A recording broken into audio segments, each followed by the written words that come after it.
આ સરગવો છે. સરગવોના ફળ, ફૂલ અને પાન તંદુરસ્તીનો ખજાનો છે. સરગવાના તાજા ફૂલનો રસ હર્બલ ટોનિક છે.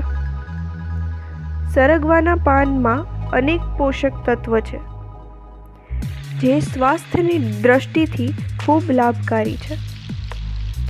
સરગવામાં વિટામિન A, C, B અને E પુષ્કળ માત્રામાં જોવા મળે છે. સરગવાના તાજા પાનનો રસ કોલાઇટિસમાં ફાયદાકારક છે. સરગવામાં ભરપૂર માત્રામાં કેલ્શિયમ અને આયર્ન જોવા મળે છે, જેના સેવનથી હાડકાં મજબૂત થાય છે. આનો નિયમિત સેવન તમારી આંખોની રોશનીને વધારશે. સરગવાનું નિયમિત સેવન કરવાથી બ્લડ પ્રેશર નિયમિત થાય છે. તેમાં રહેલા વિટામિન C બેડ કોલેસ્ટ્રોલને નિયંત્રિત કરે છે.